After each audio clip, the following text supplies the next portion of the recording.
안녕하세요. 잠들기 전 조용히 틀어두면 끝에는 큰 흐름이 정리되는 채나 이불 속 이야기입니다.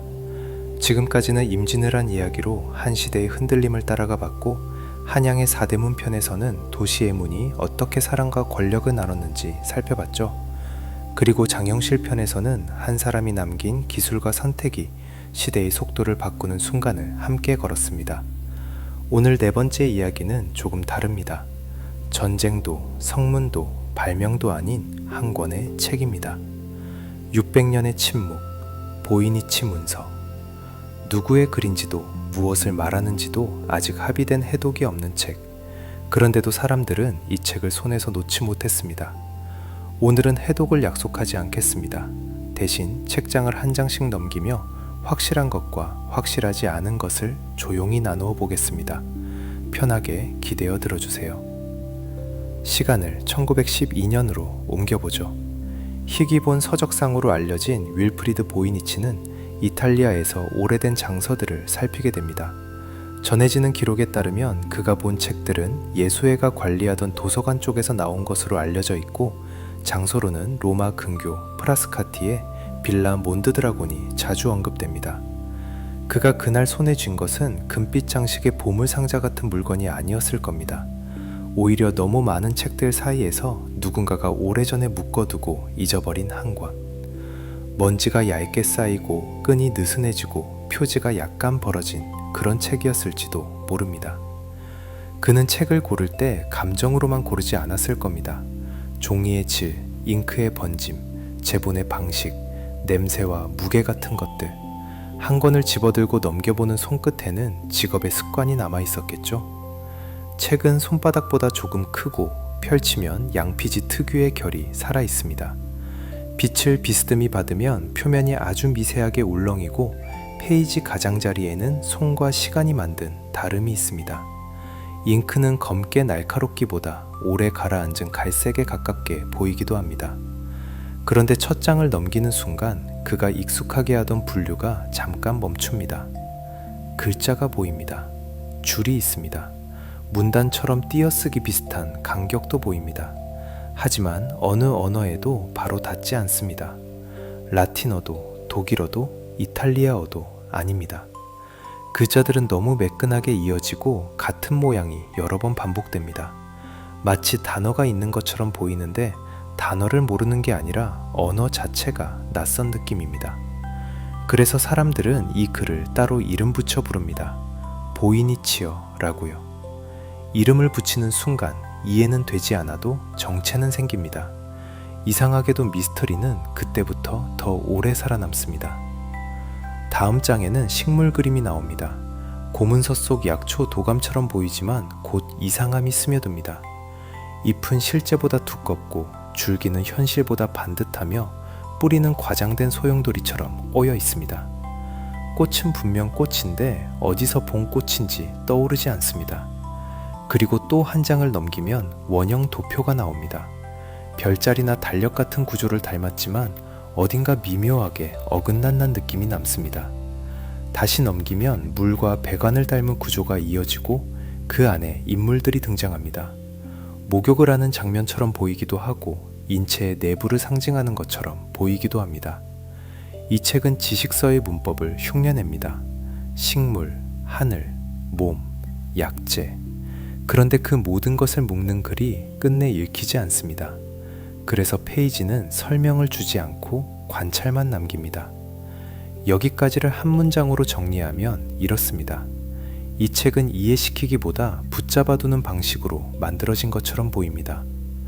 그렇다면 질문을 하나만 남겨볼까요? 보이니치는 그 순간 알았을까요? 이 책의 내용이 아니라 이 책이 사람들의 시간을 계속 잡아둘 거라는 사실을요. 한 권의 책이 읽히지 않음으로 유명해진다는 건 이상한 일입니다. 보통 책은 읽히기 위해 태어나니까요. 그런데 보이니치 문서는 정반대로 움직입니다. 읽히지 않기에 더 오래 이야기됩니다. 그래서 오늘 우리는 공포나 음모로 밀어붙이지 않고 페이지가 남긴 단서의 형태만 따라가려 합니다.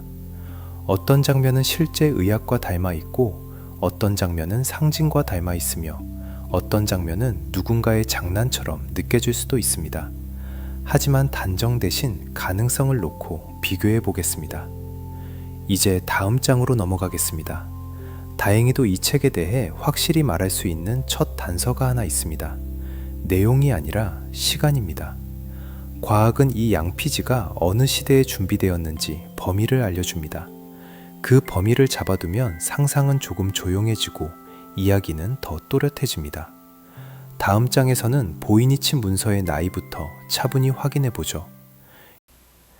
2장 시간이 증언한 범위 1404년에서 1338년 1장에서 우리는 1912년의 재등장을 따라가며 한 권의 책이 내용보다 먼저 이름으로 유명해지는 순간을 보았습니다. 그런데 이름이 붙고 소문이 커질수록 이야기에는 과장이 섞이기 쉽습니다. 그래서 2장에서는 분위기를 조금 가라앉혀서 가장 단단한 단서 하나를 먼저 붙잡아 보려 합니다. 이 책이 언제 만들어졌는지 시간부터요. 보이니치 문서는 종이책이 아닙니다. 페이지는 양피지로 만들어졌습니다. 양피지는 동물 가죽을 얇게 가공해 만든 재료죠. 종이처럼 쉽게 찢어지지는 않지만 만들기 어렵고 비용도 많이 들었습니다. 그러니 양피지로 만든 책은 되게 오래 남길 가치가 있다고 여겨졌던 것들입니다. 여기서 첫 번째 질문이 생깁니다. 누군가는 왜 이렇게 비싼 재료에 읽히지 않는 글을 써두었을까요? 이 책의 나이를 이야기할 때 자주 등장하는 해가 있습니다. 2009년입니다. 그때 연구진은 보이니치 문서의 양피지 일부를 아주 작은 샘플로 채취해 방사성 탄소 연대 측정을 진행했습니다. 결과는 15세기 초, 대략 1404년에서 1438년 사이로 알려졌습니다. 말하자면 이 책의 몸이 그 시기에 만들어졌다는 뜻입니다. 시간을 둘러싼 안개가 조금 걷히는 순간이죠. 하지만 여기서 조용히 한 번 더 확인해야 합니다. 방사성 탄소 연대 측정은 양피지의 시기를 말해줍니다. 양피지가 만들어진 시기와 그 위에 글을 쓰고 그림을 그린 시기는 대체로 가깝지만 완전히 동일하다고 단정할 수는 없습니다. 양피지를 미리 만들어 두었다가 나중에 사용할 수도 있고 오래 보관된 재료를 다시 꺼내 쓸 수도 있으니까요. 그러니 이 결과는 이렇게 이해하는 게 가장 안전합니다. 보이니치 문서는 늦어도 15세기 중반을 넘기기 어렵고 적어도 양피지 자체는 그 시대의 것입니다. 이 한 줄만으로도 많은 과장이 정리됩니다. 예를 들어 근대의 누가 꾸민 장난 같은 주장에는 제동이 걸리고 반대로 아주 고대의 문서라는 상상에도 범위가 생깁니다. 여기까지를 한 문장으로 정리하면 이렇습니다. 보이니치 문서는 언제쯤 만들어졌는지에 대해서만큼은 생각보다 좁은 방 안에 들어와 있습니다. 그러면 15세기 초 유럽은 어떤 시대였을까요? 중세의 끝자락이면서 동시에 르네상스로 넘어가는 문턱입니다. 지식은 수도원과 대학, 궁정과 작업실 사이를 천천히 이동했고 의학과 약초, 천문과 점성은 서로 떨어진 분야가 아니라 한 책 안에서 함께 묶이곤 했습니다. 지금 보면 과학과 미신이 섞인 것처럼 보일 수 있지만 당시 사람들에게는 몸과 하늘과 계절이 한 덩어리로 연결되어 있었습니다. 보이니치 문서의 구성도 그 흐름을 떠올리게 합니다. 식물 그림이 나오고 하늘의 원형 도표가 나오고 인체와 물이 나오고 약재처럼 보이는 항목들이 이어지죠. 그래서 어떤 사람들은 이 책이 당시의 지식서를 닮았다고 말하고 또 어떤 사람들은 바로 그 점 때문에 오히려 위장이라고 말합니다. 이 지점에서 두 가지 길이 생깁니다. 하나는 정상적인 지식서의 길입니다. 누군가가 약초와 치교, 때와 계절을 정리하려 했고 그 과정에서 특이한 표기 체계를 사용했을 가능성. 다른 하나는 숨김의 길입니다. 내용이 위험하거나 비밀스러워서 읽히지 않도록 일부러 낯선 문자 체계를 만들었을 가능성. 둘 중 어느 쪽이든 양피지가 비싸다는 사실은 공통으로 작동합니다.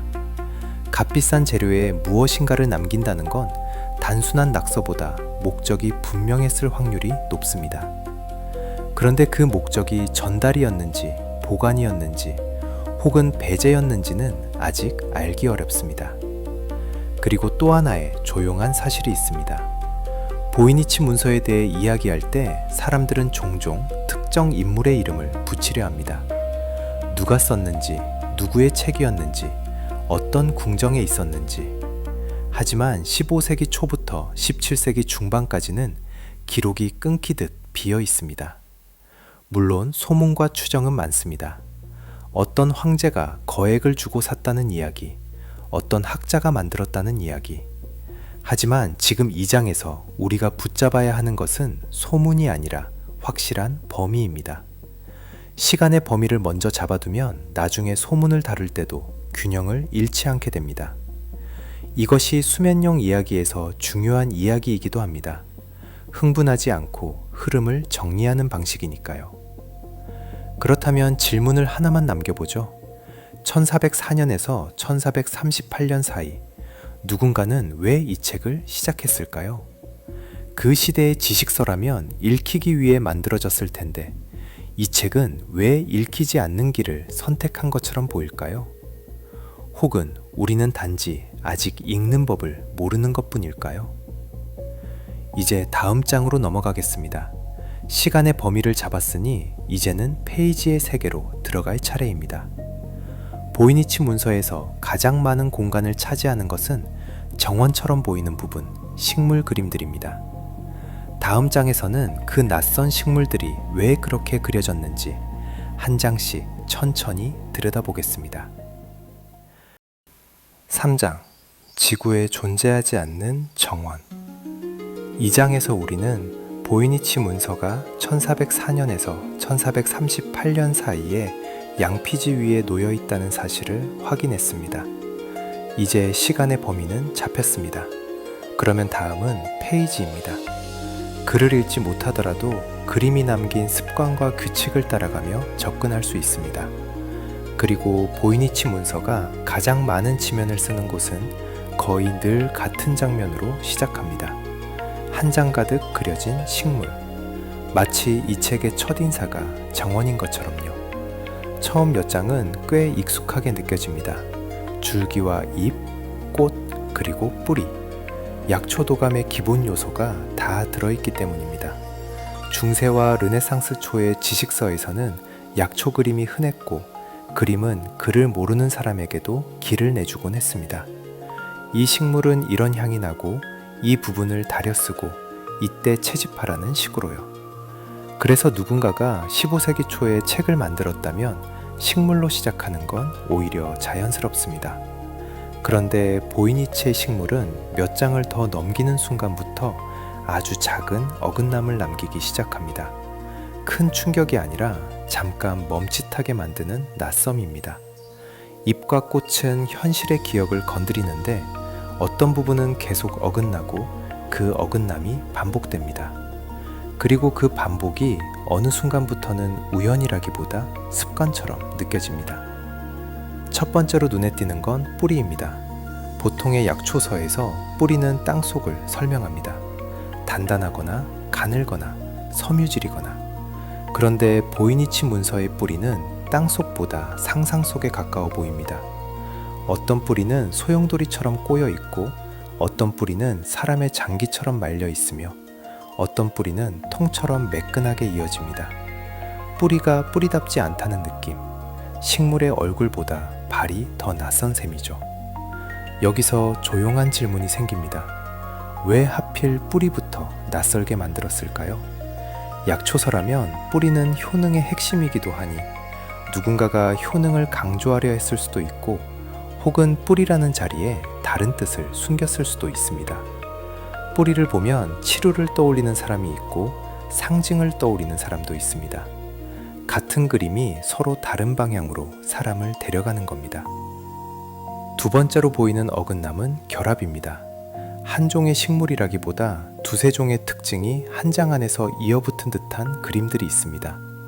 잎의 모양은 어디선가 본 듯한데 꽃의 구조는 전혀 다른 방향으로 튀고 뿌리는 다시 또 다른 방향을 가리킵니다.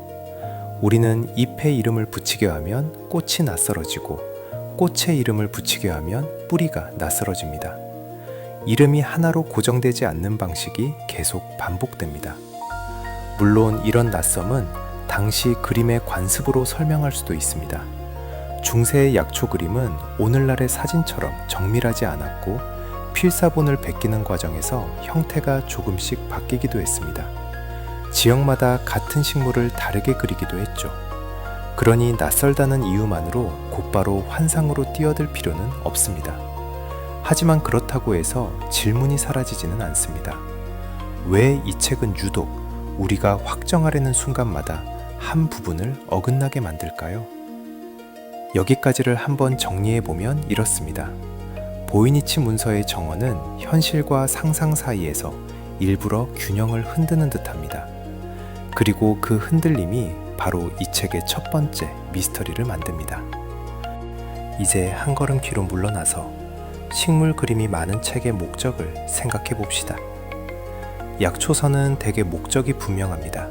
병을 치료하거나 약을 만들거나 특정 계절을 준비하기 위해서죠. 그러려면 그림은 안내를 해야 합니다. 어느 때 채집하고 어느 부분을 쓰고 어떤 방법으로 다리고 무엇과 섞는지. 그런데 보이니치 문서의 글은 읽히지 않습니다. 즉, 그림이 안내를 대신해야 하는데 그림은 또 확정을 피합니다. 이 모순은 책을 이상하게 만들고 그 이상함이 책을 오래 살게 합니다. 읽히지 않으니 시간이 남고 시간이 남으니 페이지를 더 오래 바라보게 되니까요. 오늘의 관찰 포인트를 하나만 잡아보겠습니다.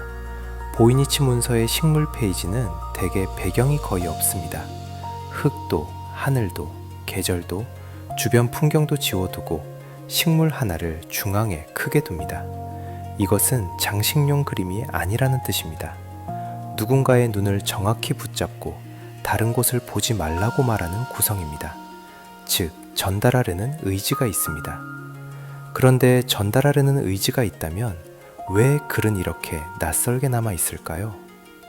독자가 단 한 명이라면 낯선 문자여도 괜찮았을 겁니다. 그 한 명만 읽을 수 있다면 충분하니까요.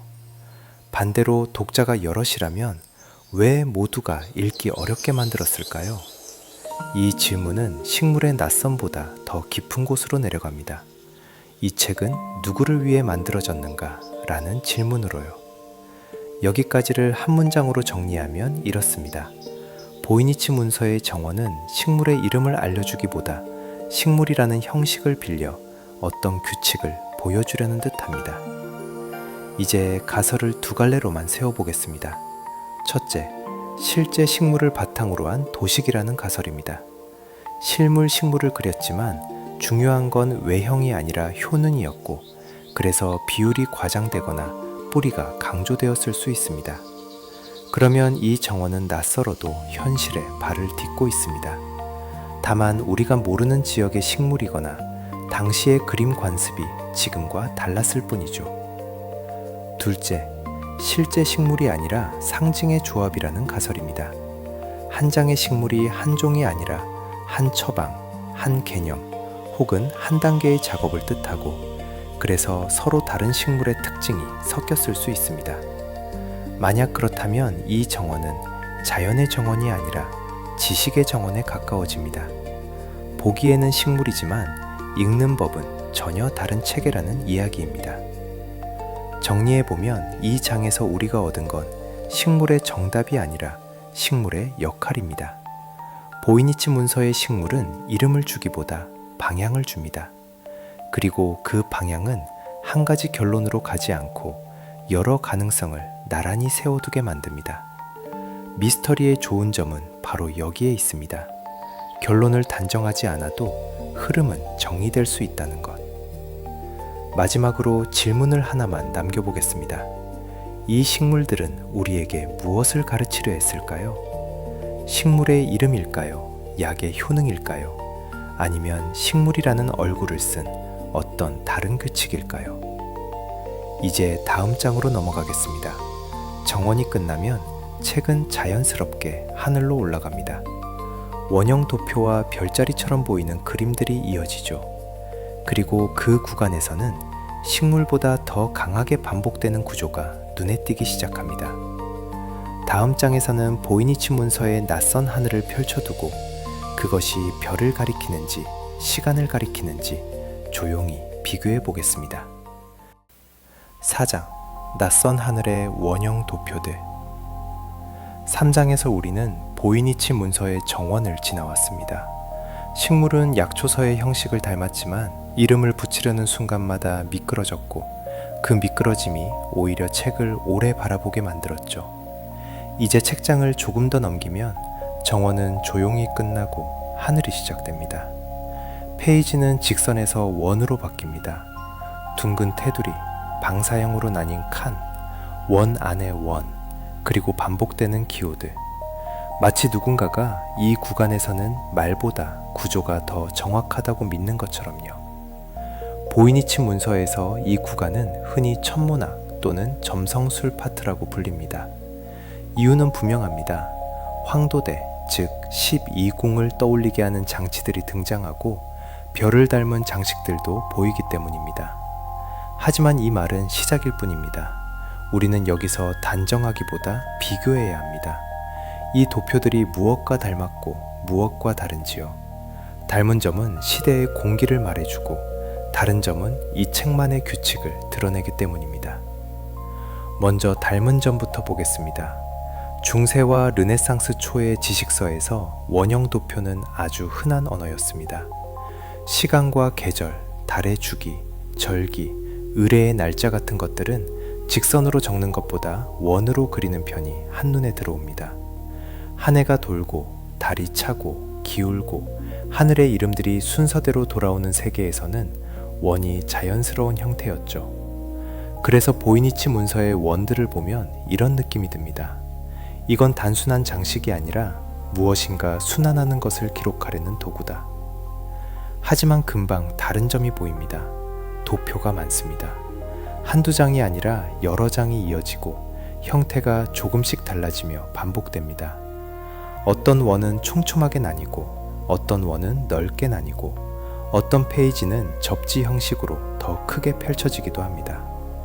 이 정도의 반복은 두 가지 방향을 동시에 열어줍니다. 하나는 이 책이 실제로 복잡한 계산과 표를 담은 작업서였다는 가능성. 다른 하나는 반복되는 구조 자체가 암호의 일부라는 가능성입니다. 여기서 한 걸음 뒤에서 보겠습니다. 우리가 하늘을 보는 이유는 여러 가지입니다. 길을 찾기 위해서, 계절을 알기 위해서, 농사를 준비하기 위해서, 의례의 날짜를 정하기 위해서, 혹은 운명을 해석하기 위해서요. 중세 유럽에서는 이 모든 이유가 서로 분리되지 않고 겹쳐 있었습니다. 그러니 이 도표들을 현대식 기준으로 칼로 자르듯 분류하면 오히려 시대의 감각을 놓칠 수 있습니다. 더 조용한 방식은 이 도표가 독자에게 어떤 읽기 방식을 요구하는지 살펴보는 겁니다. 오늘의 관찰 포인트를 하나만 잡아보겠습니다. 보이니치 문서의 원형 도표에는 작은 칸들이 반복됩니다.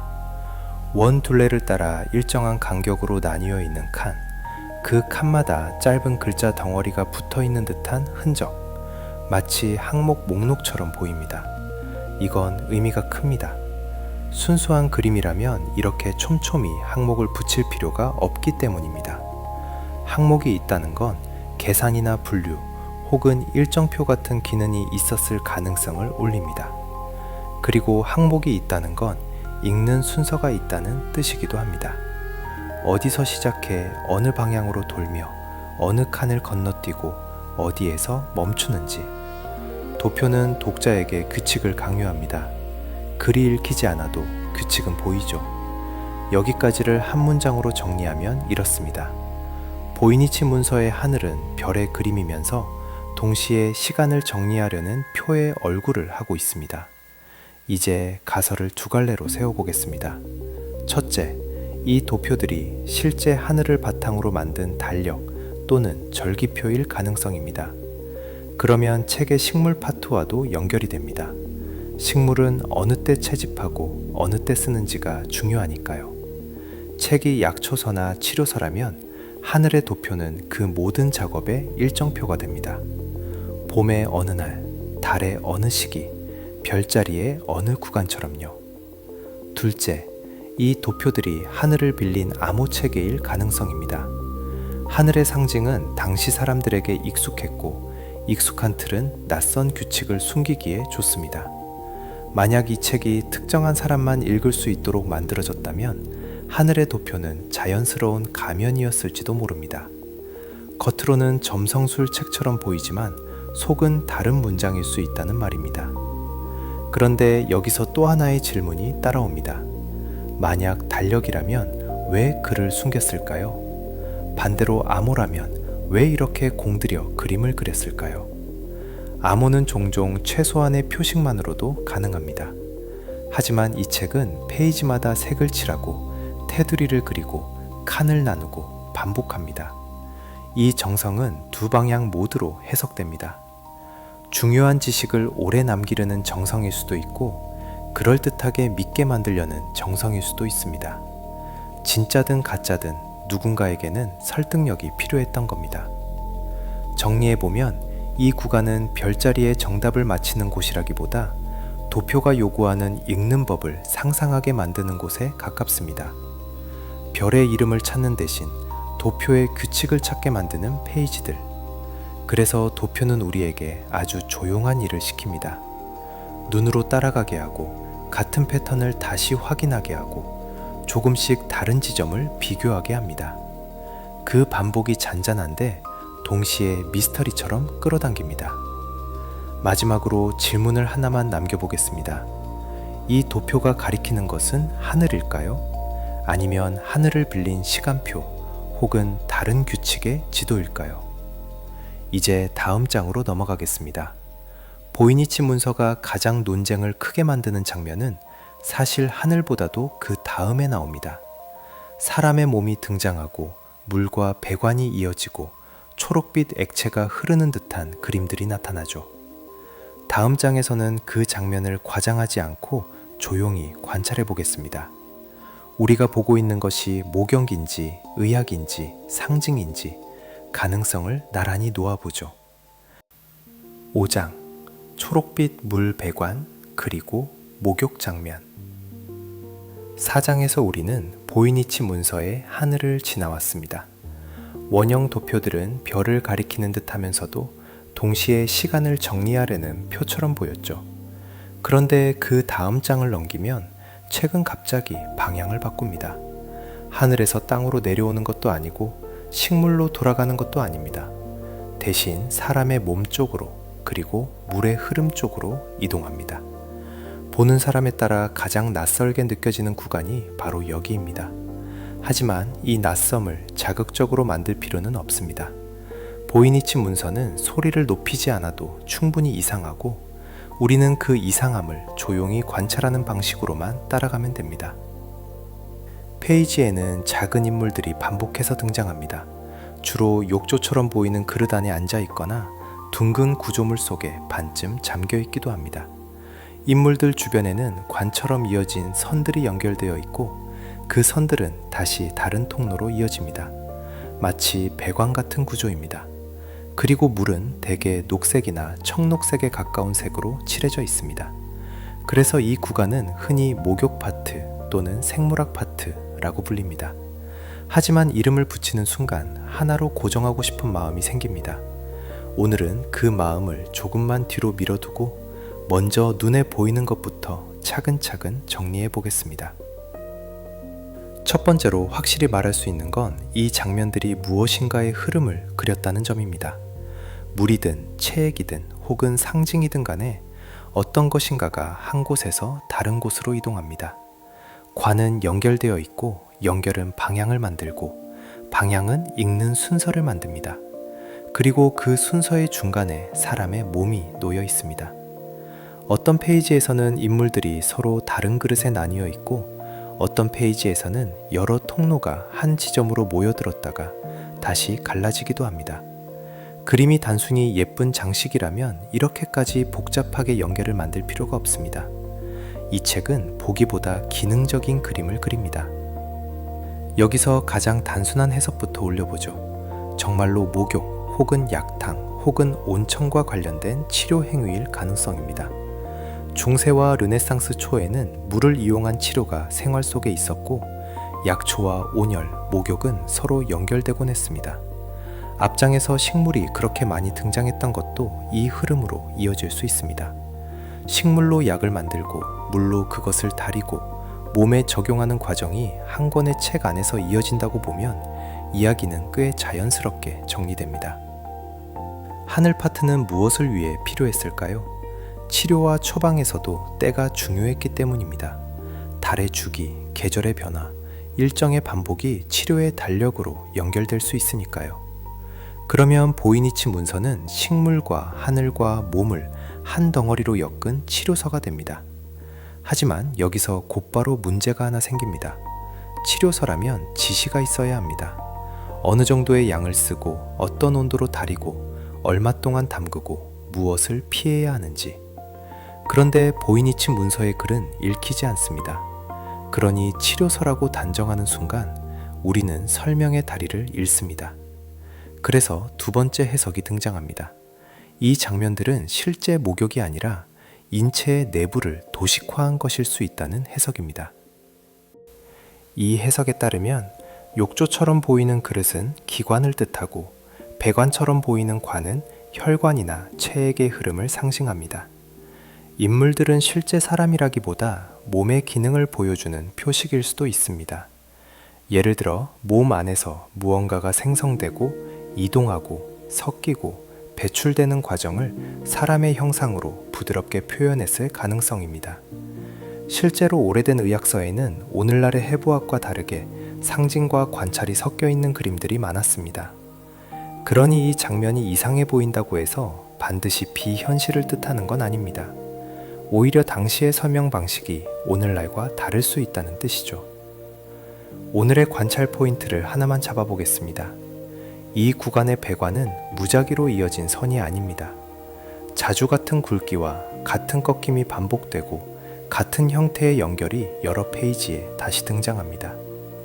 어떤 곳에서는 물이 모이는 지점과 흘러나가는 지점이 분명히 구분되는 듯 보이고 어떤 곳에서는 여러 통로가 한 곳에 합류했다가 다시 갈라집니다. 이것은 우연한 낙서보다 규칙에 가깝습니다. 글을 읽지 못해도 규칙은 눈에 들어옵니다. 그리고 규칙이 있다는 건 이 책이 누군가에게 설명하려 했다는 뜻입니다.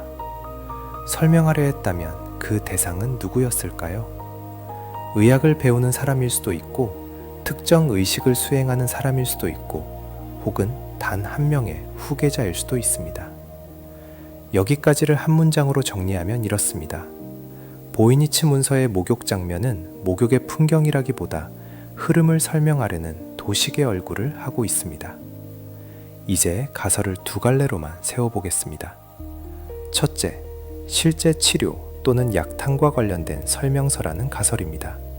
식물은 재료, 하늘은 때, 이 장면은 적용. 책의 구성이 하나의 작업 순서처럼 이어집니다.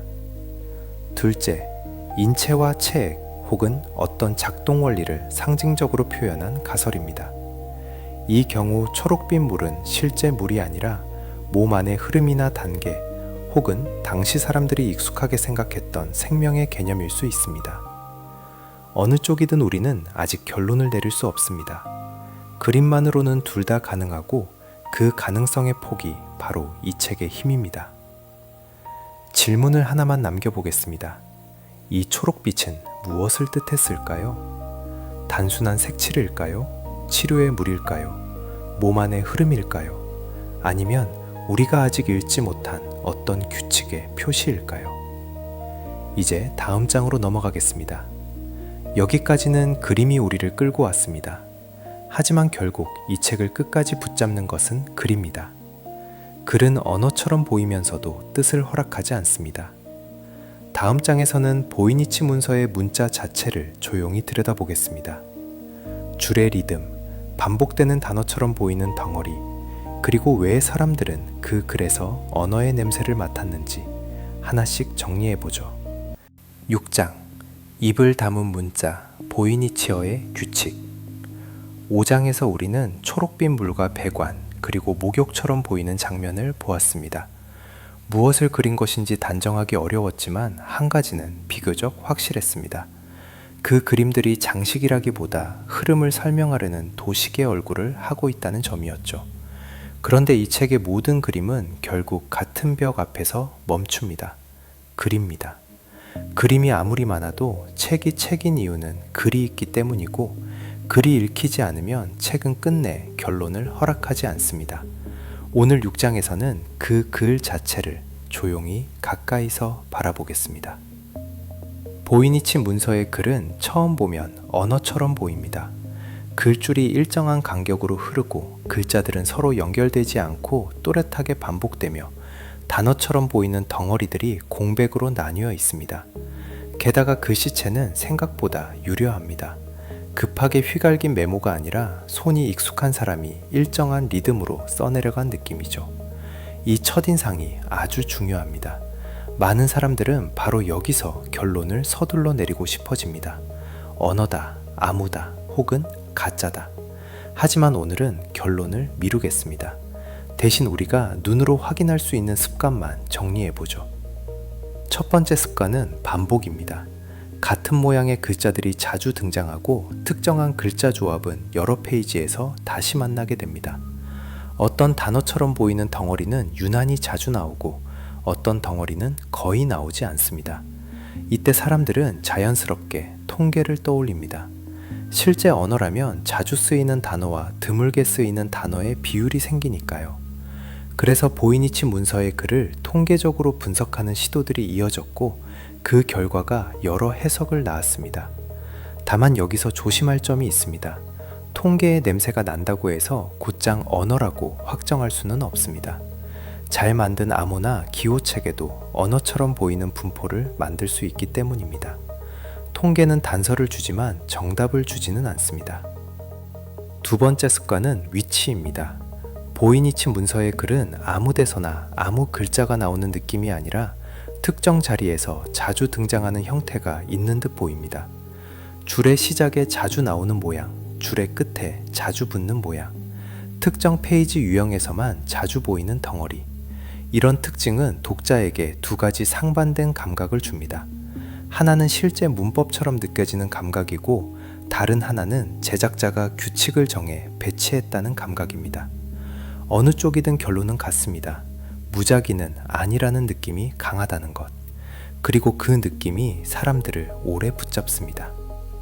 오늘의 관찰 포인트를 하나만 잡아보겠습니다.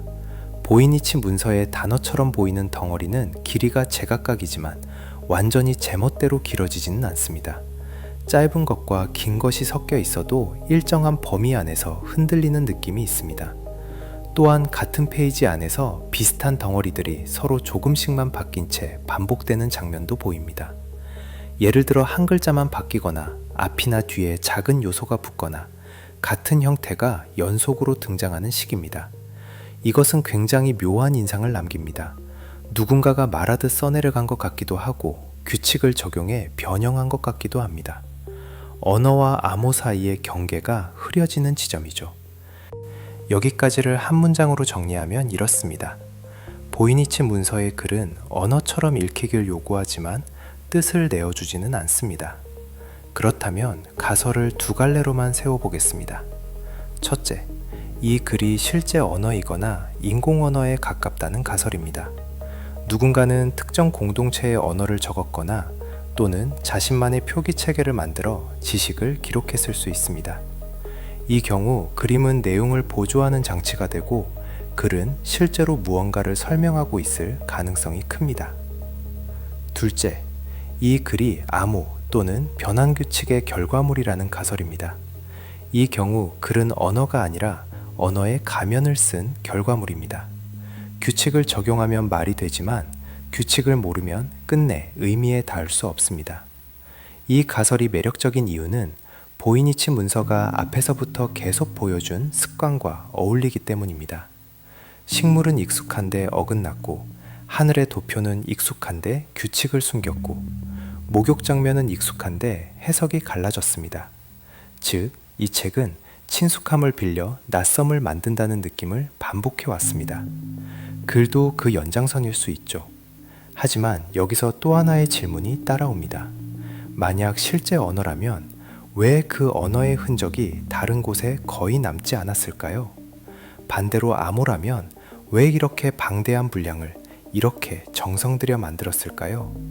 암호는 보통 정보를 줄이기 위해 쓰이기도 하지만 이 책은 오히려 정보를 늘리는 쪽으로 움직입니다. 페이지는 많고 그림은 많고 글줄은 길게 이어집니다. 이것이 단순한 장난이라면 너무 오래 걸립니다. 너무 꾸준합니다. 너무 체계적입니다. 정리해보면 보이니치 문서의 글은 우리에게 한 가지 태도를 강요합니다. 서두르지 말 것, 단정하지 말 것, 보이는 규칙을 모아둘 것, 그리고 그 규칙들이 어느 순간 하나의 문으로 이어지는지 기다릴 것. 이 기다림 자체가 이 책이 600년 가까이 살아남은 방식일지도 모릅니다. 질문을 하나만 남겨보겠습니다. 이 글은 뜻을 숨긴 것일까요? 아니면 뜻이 처음부터 한 사람에게만 열리도록 만든 문일까요? 이제 다음 장으로 넘어가겠습니다. 글을 바라본 다음에는 이 책이 역사 속에서 처음으로 수수께끼가 된 순간을 만나야 합니다. 17세기 프라하에서 누군가가 이 책을 붙잡고 도움을 청했던 편지들. 그 편지 속에서 우리는 중요한 사실 하나를 얻을 수 있습니다. 이 책이 우리만 어려운 것이 아니라 그 시대 사람들에게도 이미 어려웠을 가능성. 다음 장에서는 그 첫 증언의 자리로 조용히 이동해 보겠습니다. 7장 프라하의 편지들. 이미 그때도 수수께끼였다. 6장에서 우리는 보이니치 문서의 글을 가까이서 바라봤습니다. 언어처럼 보이지만 뜻을 내어주지 않는 글, 반복과 위치, 그리고 규칙의 냄새. 그 규칙이 실제 언어인지 암호인지 혹은 그 사이 어딘지 우리는 아직 결정하지 않았습니다. 그래서 이제는 시선을 페이지 밖으로 옮겨야 합니다. 이 책이 언제부터 수수께끼였는지 역사 속에서 처음으로 남은 목소리를 만나보는 겁니다. 그 목소리는 놀랍게도 아주 차분합니다. 과장된 전설이 아니라 도움을 구하는 편지의 문장들입니다. 시간은 17세기 프라하로 갑니다. 당시 프라하는 지식과 수집의 도시이기도 했고 다양한 언어와 사상이 섞이던 공간이기도 했습니다. 그리고 그곳에서 한 사람이 이 책을 붙잡고 도저히 풀 수 없다는 말을 남깁니다. 그의 이름은 게오르크 바레시입니다. 바레시는 어느 편지에서 자신이 가진 한 권의 책을 설명하며 그 책이 얼마나 오래 자신을 붙잡고 있는지 말합니다. 그리고 그 책을 풀어줄 사람으로 예수의 학자 아타나시우스 키르어를 떠올립니다. 당시 키르어는 학문 전반에 걸친 넓은 관심으로 유명했고 특히 이집트 상형 문자 같은 고대 문자 해독에도 관심을 보이던 인물이었습니다. 바레시의 선택은 이상하지 않습니다. 읽을 수 없는 글을 앞에 두면 사람들은 가장 멀리까지 닿을 것 같은 이름을 찾게 되니까요. 여기서 중요한 건 바레시가 이 책을 단순히 신기한 물건으로 소개하지 않는다는 점입니다.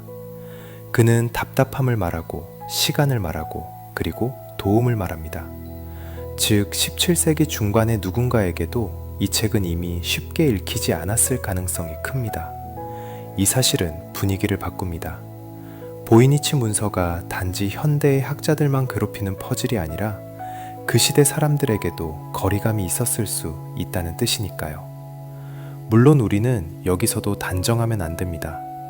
바레시가 정말로 읽지 못했을 수도 있고 읽었지만 더 확실한 해석을 원했을 수도 있습니다. 하지만 최소한 이 책이 문제를 일으키고 있었다는 건 편지가 말해줍니다. 바레시의 이야기는 그 한 번으로 끝나지 않습니다. 시간이 조금 더 흐른 뒤 또 다른 사람이 등장합니다. 얀 마르치입니다. 마르치는 바레시와 비슷한 학문적 환경에 있었고 그 책을 이어받거나 가까이에서 접했을 가능성이 있습니다. 그리고 마르치는 키르어에게 편지를 씁니다. 이 편지는 보이니치 문서의 역사에서 자주 언급되는 핵심 문서 중 하나입니다. 왜냐하면 마르치가 그 책을 키르어에게 보내면서 자신이 들은 이야기들을 덧붙이기 때문입니다. 어떤 이야기는 소문처럼 들리기도 하고 어떤 부분은 전달된 기억처럼 남아있기도 합니다. 그리고 그 소문은 아주 매력적인 방향으로 사람들을 이끕니다. 특정한 권력자의 이름, 특정한 금액, 특정한 궁정. 하지만 우리는 오늘 그 소문을 결론으로 삼지 않겠습니다. 대신 한 가지를 붙잡겠습니다. 이 책이 누군가의 손에서 누군가의 손으로 넘어가며 도움이 필요한 책으로 취급되었다는 흐름입니다. 여기까지를 한 문장으로 정리하면 이렇습니다. 보이니치 문서는 20세기에 갑자기 미스터리가 된 것이 아니라 17세기에도 이미 누군가를 멈춰 세웠던 책일 가능성이 큽니다. 오늘의 관찰 포인트를 하나만 잡아보겠습니다. 편지가 남는 순간 미스터리는 성격이 달라집니다. 책 자체는 침묵하지만 사람의 문장은 말을 합니다. 그리고 그 말은 보통 두 가지를 남깁니다. 첫째, 이 책이 읽히지 않았다는 감정. 둘째, 이 책이 읽히길 바랐다는 행동. 즉, 누군가는 답을 찾으려 했습니다. 그 시도가 기록으로 남았다는 사실이 이 책의 생존 방식 중 하나가 됩니다. 읽히지 않는데도 살아남는 이유. 그것은 누군가가 포기하지 않았기 때문이기도 하고 누군가가 포기할 수 없도록 만들었기 때문이기도 합니다. 이제 가설을 두 갈래로만 세워보겠습니다. 첫째, 이 책이 바레시와 마르치가 살던 시대에도 이미 낯선 책이었고 그래서 해독이 필요했던 가설입니다. 이 경우 보이니치 문서는 특정 지역의 언어 혹은 특정 공동체의 표기 체계로 쓰였을 가능성이 있습니다. 시간이 지나며 그 체계가 단절되거나 책이 원래의 환경에서 떨어져 나왔을 때 읽는 법이 사라졌을 수 있습니다. 둘째, 이 책은 원래부터 읽히는 대상을 제한하려 했고 그래서 해독 의뢰가 자연스러운 흐름이 되었다는 가설입니다. 이 경우 낯선 문자는 단절의 결과가 아니라 처음부터의 설계일 수 있습니다. 읽을 수 있는 사람만 읽고 다른 사람에게는 그저 신기한 그림과 규칙처럼 보이게 만드는 설계요. 두 가설 모두를 붙잡고 있으면 편지의 의미가 조금 다르게 보입니다. 첫 번째 가설에서는 편지가 상실을 보여줍니다. 잃어버린 읽는 법을 되찾으려는 시도. 두 번째 가설에서는 편지가 경계를 보여줍니다. 원래부터 닫힌 문을 열어보려는 시도. 어느 쪽이든 편지에는 공통된 감정이 있습니다. 조급하지 않지만 포기하지도 않는 감정입니다. 그래서 이 장은 사건이 크지 않아도 흥미가 유지됩니다. 누군가의 조용한 집착이 남긴 문장이니까요. 그렇다면 질문을 하나만 남겨보겠습니다. 바레시와 마르치는 정말로 읽지 못했던 걸까요? 아니면 읽을 수 있었지만 확신을 얻고 싶었던 걸까요? 그리고 만약 그들이 읽지 못했다면 이 책은 그때 이미 시대에서 떨어져 나온 책이었던 걸까요? 아니면 처음부터 떨어져 나오도록 만들어진 책이었던 걸까요? 이제 다음 장으로 넘어가겠습니다. 17세기 편지들은 책이 수수께끼였다는 사실을 남겼습니다. 하지만 그 다음에는 긴 공백이 이어집니다. 그리고 어느 순간 1912년에 이 책은 다시 세상으로 돌아옵니다. 마지막 장에서는 그 재등장 이후의 흐름을 짧게 정리하고 확실한 것과 남는 질문을 나눠서 조용히 끝맺어 보겠습니다. 8장 정답 대신 남는 것 확실한 세 가지 질문 세 가지. 7장에서 우리는 17세기 프라하의 편지들을 만났습니다. 보이니치 문서는 20세기에 갑자기 등장한 퍼즐이 아니라 이미 그 시대 사람들에게도 낯선 책이었을 가능성이 있다는 점, 그리고 누군가는 이 책을 붙잡고 도움을 청할 만큼 오래 포기하지 않았다는 점을 확인했죠. 하지만 편지 뒤에는 긴 공백이 이어집니다. 기록이 끊기듯 희미해지는 시간. 이 책은 그 시간 동안 어디에 있었을까요? 누가 지키고, 누가 숨기고, 누가 잊었을까요? 우리는 그 공백을 확실하게 채울 수는 없습니다. 대신 공백이 남기는 감각을 정리할 수는 있습니다. 이 책은 늘 사람의 손을 떠나지 않았지만 동시에 늘 사람에게서 멀어져 있었다는 감각입니다.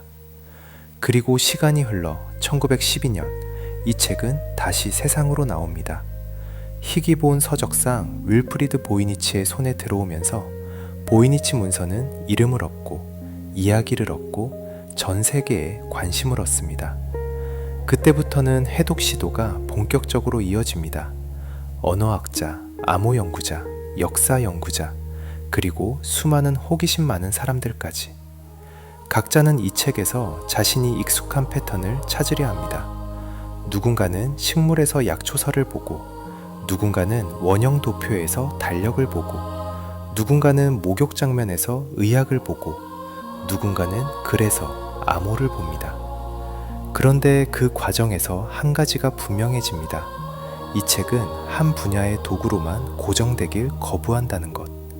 마치 여러 방향의 문을 동시에 열어놓고 어느 하나로 들어가는 순간 다른 문을 닫아버리는 것처럼요. 그리고 마지막으로 이 책은 소장처를 얻습니다. 1969년 이후 보이니치 문서는 예일대 베이니키 도서관에 자리하며 하나의 공식적인 이름으로 정리됩니다. 어느 도서관에 어떤 번호, 어떤 원고, 이것은 중요합니다. 미스터리는 종종 소문 속에서 부풀지만 소장은 미스터리를 현실로 붙잡아두기 때문입니다. 그 뒤로 보이니치 문서는 사람들에게 더 가까워졌고 더 많은 눈이 더 오래 바라보게 되었습니다. 그런데도 합의된 해독은 아직 없습니다. 그래서 우리는 오늘도 같은 자리에서 조용히 질문을 남길 수밖에 없습니다. 여기까지를 한 문장으로 정리하면 이렇습니다. 보이니치 문서는 답이 없어서 사라진 책이 아니라 답이 없어서 더 오래 살아남은 책입니다. 이제 마지막 장에서는 확실한 것 3가지와 남는 질문 3가지를 나누어 보겠습니다.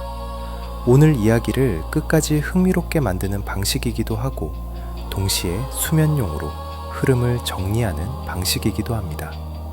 먼저 확실한 것 3가지입니다. 첫째, 이 책의 양피지는 15세기 초 대략 1404년에서 1438년 사이에 범위로 알려져 있습니다. 적어도 책의 몸은 그 시대에 준비되었습니다. 둘째, 17세기 프라하의 편지들은 이 책이 그때도 이미 누군가에게 읽기 어려운 수수께끼였을 가능성을 남깁니다. 책이 조용히 사람을 붙잡고 있었던 흔적입니다. 셋째, 1912년의 재등장과 1969년 이후의 소장은 이 책을 한 번 더 현실로 고정시켰습니다. 소문이 아니라 기록과 장소 속에 책이 자리 잡은 것입니다. 그리고 이제 남는 질문 3가지입니다. 첫째, 이 책은 무엇을 하려 했을까요? 약초서였을까요? 달력과 시기표였을까요? 인체의 흐름을 설명하는 도식이었을까요? 혹은 그 모든 것을 한 덩어리로 묶어내려 했던 당시의 지식서였을까요? 둘째, 글은 무엇일까요? 실제 언어일까요? 인공 언어일까요? 암호일까요? 혹은 언어와 암호의 경계에 있는 어떤 체계일까요? 언어처럼 보이도록 만들어졌지만 뜻은 특정한 방식으로만 열리도록 설계된 문일 수도 있습니다.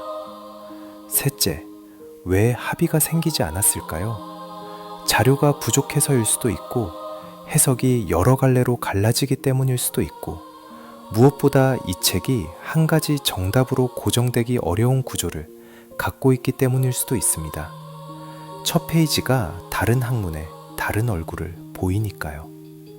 정리해보면 보이니치 문서는 우리에게 특별한 공포를 주는 물건이 아니라 특별한 태도를 요구하는 책입니다. 서두르지 말 것, 단정하지 말 것, 작은 규칙을 모아둘 것, 그리고 그 규칙이 어느 순간 하나로 이어지는지 지켜볼 것. 어쩌면 이 책의 비밀은 문장 안이 아니라 우리가 질문을 다루는 방식 안에 있을지도 모릅니다. 마지막으로 질문을 하나만 남겨보겠습니다. 만약 이 책이 끝내 읽히지 않는다면 우리는 지금까지 무엇을 읽고 있었을까요? 글자일까요? 그림일까요? 아니면 사람이 의미를 만들고 싶어하는 습관일까요? 여기까지 함께 들어주셔서 감사합니다. 영상이 마음에 드셨다면 구독과 좋아요 그리고 알림 설정 부탁드릴게요. 다음 이야기에서도 잠들기 좋은 속도로 흥미로운 흐름을 정리해두고 기다리고 있겠습니다. 또 찾아와 주시고요. 잘 자요. 좋은 밤 되세요.